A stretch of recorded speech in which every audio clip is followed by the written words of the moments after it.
వైకాపాకి వంత పాడేటటువంటి వాళ్ళు. అట్లాగే వైకాపా ఒత్తిడిని తట్టుకోలేక ఈ ఎన్నికల నుంచి దూరంగా ఉన్నాం అని చెప్పి అనుకునేటటువంటి అధికారులు కొంతమంది. మొన్న దాదాపు 50 మంది ఆర్ఓలు వైకాపా ఒత్తిడి మేము తట్టుకోలేము, మమ్మల్ని ఎన్నికలకు దూరంగా పెట్టండి అని చెప్పని ఈసీకి మరి మొరపెట్టుకున్నటువంటి అంశాన్ని మనం గుర్తుపెట్టుకోవాలి.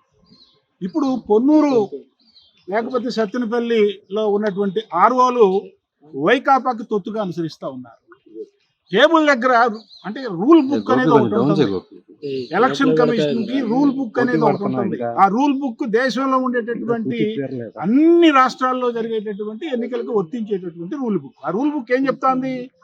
ఆర్ఓ టేబుల్ దగ్గర ఏజెంట్ ఉండొచ్చు, క్యాండిడేట్ కూడా ఉండొచ్చు, కానీ ఎవరో ఒకళ్ళు ఉండాలని చెప్పని ఆర్ఓ చెప్పడం ఏంటి అంటే ఆర్ఓకి కలెక్టర్ కంటే డిఆర్ఓ కంటే ఎలక్షన్ ఈసీ కంటే ఎక్కువ విషయాలు తెలుసా అంటే కావాలని చెప్పని ఆవిడ ఆ విధంగా చెప్పి ఇవి నిన్న చెప్పాడు సజ్జల రామకృష్ణారెడ్డి చెప్తా ఉన్నాడు, మనకి వస్తాదులు లాంటి కండలు బాగా ఉన్నటువంటి వాళ్ళు, బుర్ర ఉన్నటువంటి వాళ్ళు కాదు, కండలు బాగా ఉన్నటువంటి వాళ్ళు ఇంజక్షన్ లాగా మరి అక్కడ ఉండేటటువంటి అధికారుల్లో వైకాపాకి ఓటు అయిపోయినా కూడా వైకాపాకే ఓటు వేశారని చెప్పని బలవంతాన వాళ్ళు ఒప్పించేటటువంటి వాళ్ళనే మనం ఎన్నికల పోలింగ్ అకౌంట్ ఏజెంట్లుగా మనం నియమించుకోవాలని చెప్పని చెప్తున్నాడు అని చెప్పానంటే వాళ్ళ ఓటమి ఫిక్స్ అయిపోయిందని చెప్పని వాళ్ళకి అర్థమైపోయింది. అందుకని ఈ విషయాన్ని మేము ఆవిడకి ఈ విధంగా ఆర్ఓ పొన్నూరు ఆవిడ ప్రవర్తిస్తూ ఉంది.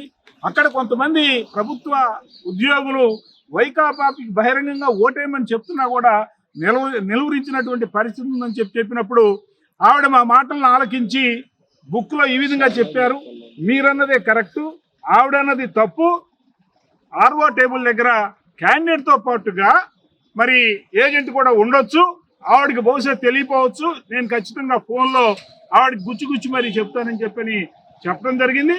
మరి ఆర్ఓ మరి డిఆర్ఓ ఆ విధంగా చెప్పినందుకు ఆవిడకి కృతజ్ఞతలు తెలుపుతూ మేము అనుకుంటున్నాం 4వ తారీఖున మరి ఒకవైపున అధికారులు, ఒకవైపున ఈసీ, మరొక వైపున మరి కేంద్ర బలగాలు ఇవన్నీ ఉన్నాయి, వాళ్ళు ఇష్టం వచ్చినట్టు ప్రవర్తించడానికి వీల్లేదు. అందుకని 4వ తారీఖున ప్రశాంతంగా ఎన్నికలు జరుగుతాయని చెప్పని ఆశిస్తూ పిచ్చిగా వేషాలు వేస్తే అవసరమైతే బలగాలు వాళ్ళని బయటికి నెట్టేస్తాయని చెప్పని కూడా ఇవాళ కలెక్టర్ కానీ డిఆర్ఓలు కూడా చెప్తా ఉన్నారు. అది